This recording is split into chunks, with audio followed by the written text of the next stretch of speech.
dia.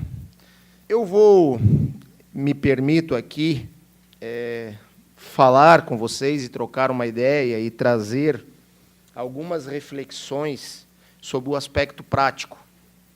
Eu digo que a doutora Isabela, que me antecedeu, talvez ela tenha acessado por telepatia e ela acabou entrando em diversos pontos que eu tinha inserido aqui para falar. Então, questão de conceito de precedentes, o que são precedentes, as teorias, né, como funcionava antes, quando nós tínhamos o nosso sistema, não vou dizer puro, porque já vinha sofrendo alterações ao longo da data, né, da interferência e da nossa origem germano-românica, né, a questão do precedente, que nossos precedentes não são efetivamente puros dentro do sistema do common law ou da influência anglo-saxã. Então, essas discussões eu vou me permitir, né, não falar, porque já foi bem explorado pela doutora Isabela e se tornaria enfadonho.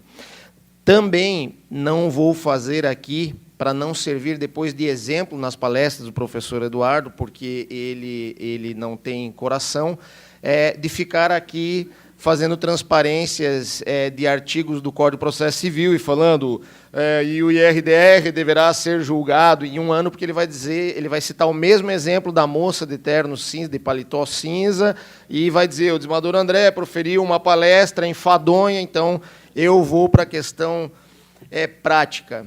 E eu quero começar a minha fala, professora Isabela, dizendo o seguinte, que, não obstante eu concorde, né, que realmente o nosso sistema, esse sistema inserido, né, e enxerido, como alguns colegas entendem, não só colegas hoje da magistratura, mas também da advocacia, das influências do common law e do direito anglo-saxão, elas não permitem realmente tratar os nossos sistemas de precedentes como sistemas puramente de precedentes. Todavia, eu digo o seguinte, sob o aspecto prático e, na minha visão, da advocacia, tentando efetivamente olhar a finalidade dos institutos criados, pouco me importa essa concepção. Eu tenho hoje um sistema de precedentes formal, evidente, mas é um sistema de precedentes.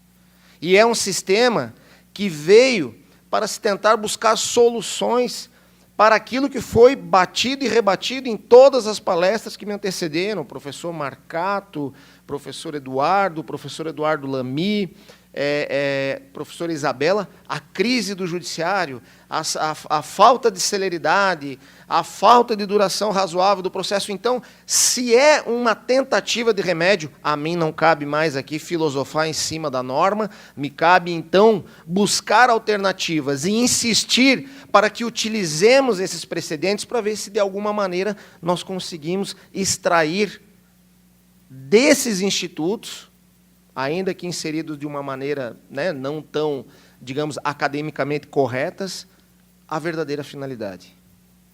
Exatamente para que a gente não entre, como o professor Rogério Zuel falava comigo agora, num embate de ementas, combate de ementas, falado pelo professor Luiz Henrique Volpe ontem, né, o trufo, né? Esse é mais forte que esse vem.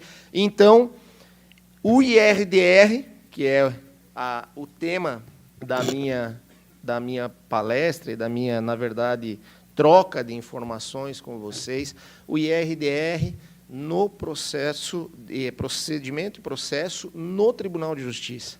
E eu trago aqui uma visão bem prática, uma análise do que vi e das discussões que participei, mas quero deixar bem claro que não é só uma crise do judiciário na má utilização, e aí o professor Eduardo vai dizer, já está pensando como desembargador, né? Não é isso. Na verdade, é que se costuma dizer, e não fazem por mal, mas a crise da utilização desses institutos é tanto dos magistrados, quanto dos advogados, quanto dos membros do Ministério Público. É preciso que, em razão da norma que nós temos, que ela seja o ponto de partida para uma reflexão cultural da prática jurídica. Então, dentro dessa concepção, sem atribuir culpa a ninguém, e acho que aí está o grande erro, fica a magistratura tentando atribuir culpa à advocacia, a advocacia tentando atribuir culpa à magistratura, quando poderíamos unir esforços para buscar efetivamente a aplicação, para ver o que dá certo e o que dá errado, na tentativa da solução. Porque hoje eu confesso a todos os presentes que, quando advogava, clamei muito pelas alterações do Código de Processo Civil, né, em razão de diversos aspectos, questão da falta de celeridade, da jurisprudência lotérica, mas hoje eu também vejo o outro lado. Petições recheadas de argumentos que nada contribuem, né? É uma crítica comum, tem acórdãos também assim, né? que não são nada objetivos, mas é preciso que todos nós criemos essa consciência de que é necessário ir ao ponto. O argumento vencedor, como ouvi uma vez na palestra do professor Eduardo Mello, o argumento vencedor. Porque a gente fica na história de exigência de o magistrado hoje responder a todos os questionamentos, e você pega petições, muitas vezes, que fogem totalmente do tema jurídico, né? Então, eu digo a vocês, e eu separei 3 aspectos importantes para que a gente faça uma reflexão inicial antes de entrar na exposição efetiva de como estão sendo processados e julgados os IRDRs no tribunal. Primeiro é a consciência da finalidade para que surgiu, efetivamente como uma tentativa, como um remédio para a questão da celeridade, da isonomia, da segurança jurídica. E aí vem a situação de que temos que fazer uso.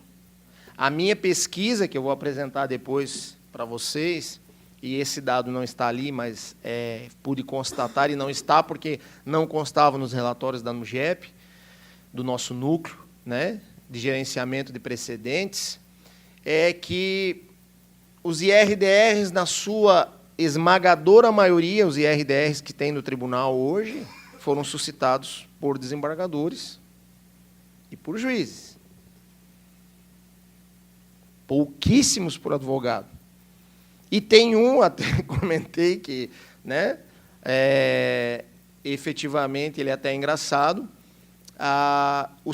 um suscitado por advogado, que ele suscitou num caso que é uma discussão entre marido e mulher, sócios de empresas, então ela pediu assistência judiciária em um dos processos, o juiz indeferiu, em outro processo, com outro juízo que substituiu, o juiz deferiu, aí foi interposto o agravo de instrumento e, pasmem, o advogado solicitou um IRDR porque existem demandas repetitivas das mesmas partes, com o mesmo objeto, e era necessário que o tribunal, pelo seu órgão competente, dissesse quais são os requisitos necessários naquele caso para a fixação, para a concessão do benefício da gratuidade da justiça.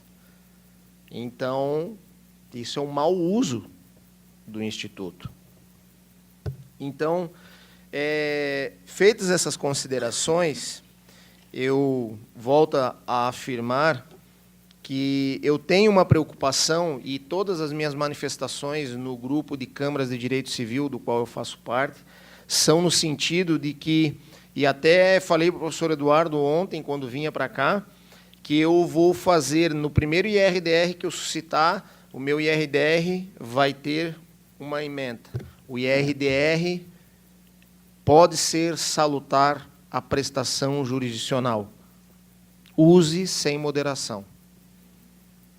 Porque o que eu vejo hoje é um excesso de rigorismo quando, pelos aspectos formais, quando o novo CPC tenta fazer que haja uma nova reflexão. O que se objetiva é a análise da finalidade do Instituto, é a prestação jurisdicional, que no caso é a fixação da tese, para que possamos, advogados, juízes, promotores, jurisdicionados, nos beneficiarmos desta estabilidade.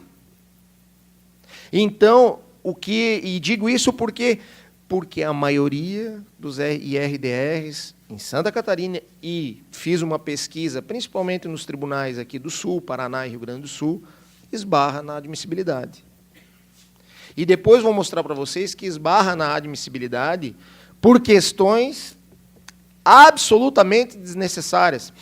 Ontem até fiquei muito feliz que saí daqui, falei com o professor Luiz Henrique Volpe, e ele disse para mim, eu disse a ele o seguinte, que o que está me parecendo, e ele disse, eu não tinha pensado dessa forma. E aí eu ganhei a minha noite, né? Porque eu vou dizer que não tinha pensado dessa forma. Né? Eu lá, porque eu sempre digo, né? Eu não sou um estudioso acadêmico do processo civil, eu sou um curioso do processo civil. Com toda humildade, eu sou um curioso do processo civil.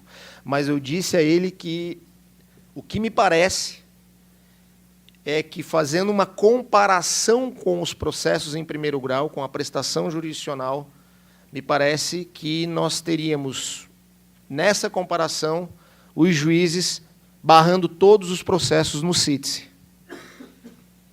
Quando ele fosse fazer a verificação dos requisitos, ele fosse tão rigoroso que tudo parasse no não CITES.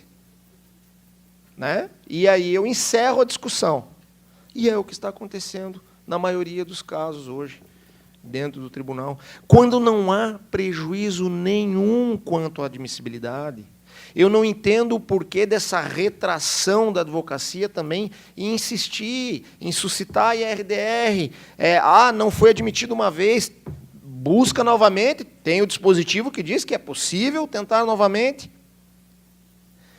Se admite para que se haja discussão, e se no decorrer da instrução, que é ampla, a mais ampla possível para a fixação da tese, com a possibilidade de habilitação de pessoas interessadas de toda a ordem, que não sejam parte no processo, se na discussão de mérito se perceber que se errou na admissibilidade, qual o problema?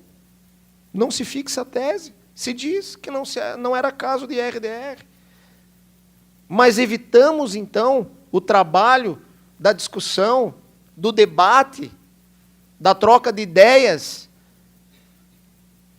E isso, eu volto a dizer, não é uma crítica somente aos tribunais. Né? O nosso tribunal, inclusive, eu digo que as câmaras de direito público, e daí pelo seu grupo de direito público, que é o órgão competente, pelo único dispositivo que tem no regimento, que só tem um, é a nossa regulamentação, a nossa regulamentação interna é um dispositivo. Né? Tem um processo, e a doutora Quitéria sabe bem disso, é um dispositivo dizendo, caberá ao grupo de câmaras. Né? Então, qual é a razão dessa retração também dos advogados em suscitarem?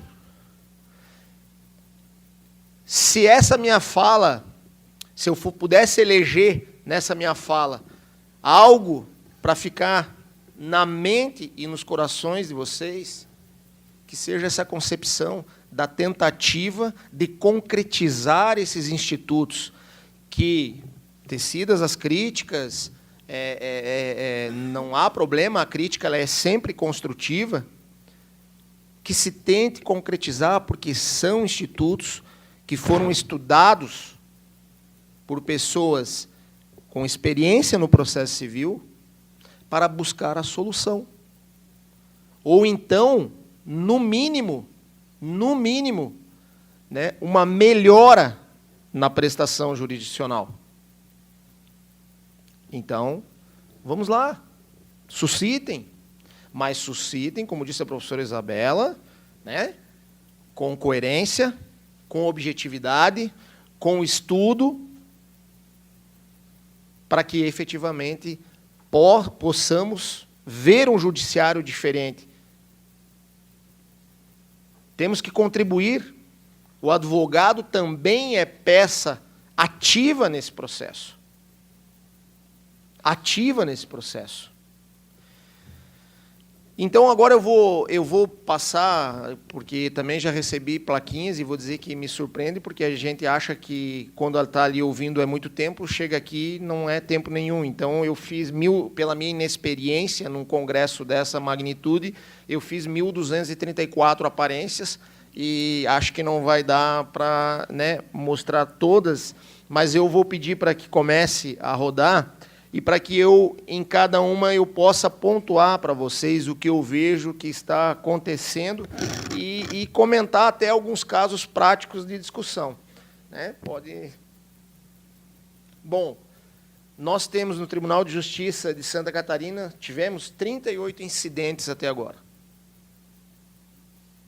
38 incidentes. Para mim, é pouquíssimo.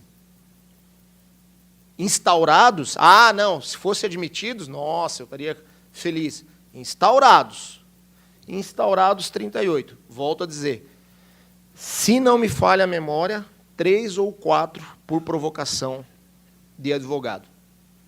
Então, eu vejo também uma tentativa, né, uma busca de alguns colegas em utilizar esse instituto.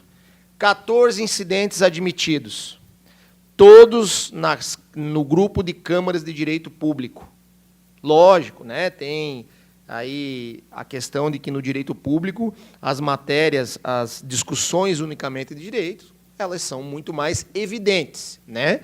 No direito civil, mas no direito civil também existe e me causa perplexidade. Tá? Então, os 14 incidentes admitidos no Tribunal de Justiça de Santa Catarina são nas câmaras de direito público. Apenas um julgado. E aí eu digo que aqui tem uma falha, por quê? Praxismos, como disse o professor Eduardo Melo Souza, praxismos, a falta de uma regulamentação na própria norma interna do tribunal, que acho que poderia, né, ter uma atuação de vanguarda, estabelecer prazos, estabelecer as pessoas, que o relator possa efetivamente determinar as pessoas a serem convocadas e propor às pessoas a serem intimadas para que se manifestem. Né? Então, um julgado, 13 pendentes de julgamento. E aí, né, aquela história que errou, na minha visão, quando o legislador colocou 1 ano, podendo ser prorrogado, porque esse podendo ser prorrogado pela prática, pela vivência, vai ser prorrogado. Não tem? E aí aquela insegurança que vem não agora da jurisprudência lotérica, mas dessa suspensão sine die, que gera insegurança e frustração. Pode... Os 11 incidentes pendentes de admissibilidade, né, 3 só no órgão especial. No nosso tribunal, cabe ao órgão especial o julgamento dos IRDRs que eles afetarem as questões de toda a ordem, né? Então, de direito privado, de direito público. 5 na Câmara de Direito Público, 1 nas Câmaras de Direito Civil. Esse 1 já está morto, tá? Eu participei disso aqui com tristeza. Ficamos 3 meses discutindo, 3 meses discutindo. Se o caso é um caso de derramamento de óleo Ascarel, na Bahia Sul, em Florianópolis, um óleo que se diz nocivo, onde houve prejuízo a pescadores, maricultores, e tem mais, só na capital, mais de 700 ações, fora Palhoça, São José e Biguaçu. E o que me surpreendeu, na fase de admissibilidade, ficamos 3 meses, porque é uma sessão por mês, ficamos 3 meses discutindo se a diferença de... Isso aí, eu vou dizer uma coisa, isso aí é tortura chinesa, essa plaquinha. Porque quando você engrena no raciocínio, ela ergue, ela tem algum problema, porque isso aí me causa uma aflição. Né? Até porque, eu vou dizer para vocês, como advogado, eu estava acostumado a ter 15 minutos para falar na tribuna. Né? E agora, como desembargador, uma das vantagens é que eu não tenho tempo. Então, isso me agonia. Eu desacostumei com a história do tempo. Então, se eu passar, encaminho uma reclamação ao presidente do tribunal. Né? Tá? Então, vamos lá. E eu fiquei surpreso que nós ficamos 3 meses discutindo se as diferenças fáticas entre o pescador e o maricultor realmente não constituiriam óbice a que fosse admitido o IRDR, porque existiam situações diversas. Mas o que está se buscando, então? Demandas repetitivas com similitude quase matemática? Nunca vai existir. Nuances fáticas diversas sempre vão ter nos processos. Um é pescador, um é maricultor, mas tem questões de direito, e eu troquei ideias sobre isso com o professor Pedro Miranda, chamei ele lá, e ele gentilmente me emprestou 2 obras, uma da Sofia Temer e uma do professor Marcos Cavalcante, que não serão devolvidas, né? Já decretei, né, o perdimento, porque são obras que me ajudaram, então não receberá de volta. E tem testemunhas aqui. Eu chamei ele lá e digo, olha, está acontecendo, e o professor Pedro Miranda se surpreendeu. Ficou surpreso e disse, olha, desembargador André, nem me chama assim na intimidade, né, meu colega, meu amigo, né? Olha, eu concordo contigo, e não há, senão inviabiliza o Instituto. E o que nós queremos? Nós queremos só números ou nós queremos chegar à finalidade? Nós queremos a formalidade, como diz o outro, o foguetório, ou nós queremos chegar no objetivo? Então, e aí o que aconteceu? Como tinha uma discussão de competência da Justiça Federal, que o juiz federal havia dito que a competência era da Justiça Federal, numa sentença que tratou de outros temas além desse, foi recorrido ao TRF, e o TRF anulou o processo, desde a citação, voltou para lá, e aí, depois de 3 meses de discussão, eis que vem, olha, temos que suspender, porque tem possibilidade de interesse da Universidade Federal, porque era a dona do terreno onde estavam os transformadores, da onde vazou o óleo, então suspende-se o IRDR, e aquilo, para mim, foi um soco no fígado. Porque não chegamos a lugar nenhum. Segue. Bom, essa questão aqui eu já comentei, segue, rápido, porque está passando ali o tempo. Bom, e aqui eu trago algumas motivações, tá? Algumas motivações para a inadmissibilidade, que eu destaquei. A escassez de julgados. Temos 2 casos. 2 casos. Gente, aonde está escrito que a necessidade de julgados efetivos é requisito do IRDR? Escassez de julgados? O que a norma exige é que existam demandas repetitivas. E é exatamente para que se fixe tese, para que não haja jurisprudência lotérica ou a guerra de melhor ementa, como disse o professor Rogério Zuel, é que existe o IRDR. Então, escassez de julgados, e 2 não foram admitidos por escassez de julgados. Aí qual foi o argumento? Se não há julgados, não podemos dizer que houve risco à isonomia, mas o risco é potencial, não é efetivo. O risco é potencial. Então, mas está aí. Inexistência de causa em 2º grau. E ontem eu conversei com o professor Luiz Henrique, eu disse para ele que, em princípio, eu estava me filiando ao Fred Didier, mas ontem ele trouxe alguns argumentos, e um que ele trouxe para mim me fez balançar, e confesso que vou reestudar essa questão. Porque no tribunal eles têm entendido o seguinte: se não tem um julgado, se não tem um processo em grau de recurso no tribunal, e a norma diz que o relator ficará vinculado para o julgamento do caso concreto, eles têm entendido que isso implica em ofensa à competência, ao juiz natural, e implica também na vedação, na observância da vedação à supressão de instância. Só que o professor Luiz Henrique disse, olha, eu não defendo que o relator, quando receber uma provocação de IRDR num processo numa demanda que ainda não exista recurso no tribunal, eu não defendo que haja o per saltum, ou a avocação. O desembargador vem lá e diz, não, daqui para cá sou eu que vou julgar. Não. O que ele disse, e é coerente, tem uma lógica no raciocínio dele, quem sou eu para dizer que não há lógica no raciocínio do professor Volpi em termos processuais, né? Mas ele disse o seguinte, olha, se fixa a tese, se devolve para o juiz de primeiro grau, que julga o mérito, e quando houver o recurso, se houver, porque daí o recurso, depois eu também toquei nesse assunto com ele e ele concordou comigo, se houver, terá que ser só sobre a distinção.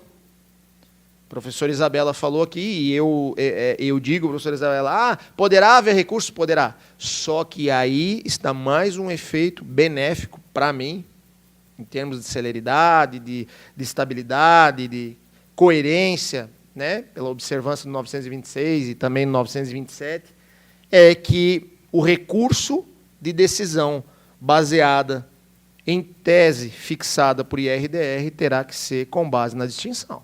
Nada mais. Nada mais. E se não tiver a distinção, 932, inciso 3. Nega seguimento ao recurso. Não conhece do recurso. Né? Então, confesso que estou quase já convencido de que é possível, mas no nosso tribunal ainda não é possível.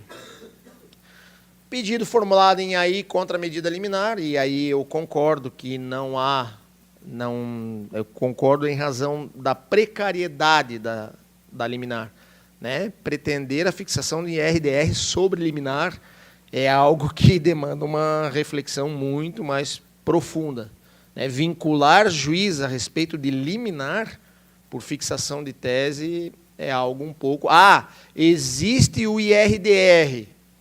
E aí essa tese fixada no IRDR terá influência na tutela de evidência?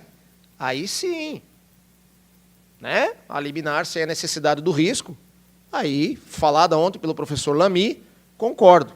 Agora, em agravo, a existência de RESP repetitivo, isso aqui é da própria norma, né? É o pressuposto negativo, então não houve surpresa de minha parte em relação a isso. Situações fáticas divergentes, e isso eu já falei, nos paradigmas. É evidente que alguma situação fática divergente vai existir. E se eu esperar a similitude pura, não vou usar o instituto nunca. Vou relegar esse instituto à revogação pelo desuso. Então, né? Questão transitória. E esse aqui é um caso, dois casos existiram, de Lages e um de Criciúma, uma norma a respeito de uma gratificação em relação a Criciúma, questão de professores, uma lei com prazo determinado, foi rejeitado porque disseram que não atendia ao requisito das demandas repetitivas, né, do número de demandas, e também porque entenderam que não havia uma abrangência e estão quase querendo imputar ao IRDR um interesse social. Né? Mas acho que é algo também que, a depender do número de pessoas atingidas, é possível se admitir sim. E volto a dizer, na dúvida entre se preenche os requisitos ou não, eu admitiria. E iria para a discussão. E depois, com uma discussão mais profunda sobre mérito, você pode simplesmente reconhecer que errou, que não era caso, e proferir um julgamento no órgão colegiado da inadmissibilidade, ou se chegar à conclusão... eu sempre digo o seguinte, qual é o prejuízo de se admitir? Nenhum. Qual é o prejuízo de não se admitir? Muitos. Muitos. E o tribunal tem olhado o IRDR, me chama a atenção, como algo em relação à isonomia preocupante para as decisões do tribunal. E eu vou chegar aqui no último ponto. E aí a doutora Quitéria encontra aí, e a magistratura do primeiro grau, digamos assim, combatente da preocupação com o juiz de primeiro grau. tribunal rejeitou 4 casos dizendo da existência da jurisprudência pacífica sobre a matéria no tribunal. E qual foi o argumento? O tribunal, quando chegar o recurso aqui, não vai decidir contrariamente, porque já está pacificado no tribunal, então não tem necessidade do IRDR. Gente, isso, para mim, não tem assim, nenhuma razão, e vejo muito pelo contrário. Esse entendimento deveria ser a contrário senso, porque o fato de estar pacificado no tribunal não implica na aplicação do 927, não implica na aplicação do 332, não implica na aplicação do 932, inciso 3, 4 e 5, nem do 988. E os juízes de primeiro grau poderão, sim, proferir sentenças em sentido absolutamente diverso. Então, se o risco é potencial, há o risco potencial. E nós temos uma situação aqui que é a questão... já acabou meu tempo? Vocês estão... É isso? Já? Então eu vou encerrar rapidinho. E a questão aqui, vocês têm um exemplo muito próximo de vocês. São Francisco do Sul, incêndio químico. Incêndio químico. Se não me falha a memória, o desembargador Ronei Daniele foi quem suscitou esse RDR, e a justificativa foi: isso já está pacificado nas câmaras de direito civil, esse entendimento, então não é questão de RDR. Mas o juiz não pode usar os institutos para julgar improcedente alguma questão que não tenha a prova. Por exemplo, foi fixado no IRDR que a prova da residência teria que ser feita já com a inicial, para que pudesse, inclusive, prosseguir na postulação. Está lá. E aí, o que acontece? O juiz de primeiro grau aqui, e ontem, Rogério Zuel e Pedro Noel falaram comigo ontem aqui e me disseram: olha, tem centenas ainda de processos aqui em primeiro grau. E aí, o juiz vai poder utilizar os institutos derivados da fixação de tese? Não vai. E foi negado porque se disse o quê? No tribunal está pacificado. Então, o IRDR só serve para o tribunal? Não serve ao juiz de primeiro grau? Então, não posso concordar com isso. Eu fico triste aí que eu não consiga passar as outras 1.269 transparências que eu fiz, mas eu vou deixar ali. Inclusive, eu trouxe também os precedentes que rejeitaram a admissibilidade, com destaque dessas questões que eu falei, para que vocês possam aí se inteirar. Espero que tenha contribuído, né?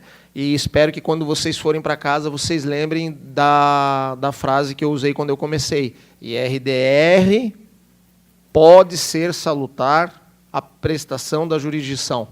Use sem moderação. Usem sem moderação. Lógico, né? Com coerência e fundamentação, né? Pelo amor de Deus, né? Senão vai ficar muito feio, né? Eu ter que estar indeferindo aí pedido de vocês aí pela falta do requisito técnico, né? Espero que daqui não, né? Então, daí vocês juntam cópia da participação nesse congresso, que eventual falha técnica será superada. Tá? Eu agradeço imensamente a oportunidade, né? Com toda humildade digo que tenho mais aprendido do que ensinado, e contem sempre comigo. Se tiver a honra de participar de outros eventos, e eu volto a dizer, eu tenho muito a agradecer à OAB, porque estou lá no tribunal hoje, tenho uma visão, e não vou me afastar da visão de primeiro grau, e falei isso para um colega meu, juiz, doutora Quitéria, e disse que o fato de eu ter vindo do 5º e ter vindo da advocacia implica que eu tenha também uma preocupação com os juízes de primeiro grau, porque eu sei o quão difícil é você estar numa comarca, com advogados a toda hora, né? E pelo exercício da profissão, que é isso mesmo, batendo a sua porta, e o tribunal tem que ter essa preocupação, né? Nós não somos isolados, né? A jurisdição do tribunal não é isolada, a jurisdição do tribunal ela é dependente da jurisdição de primeiro grau. Então, agradeço imensamente a atenção e o convite. Muito obrigado.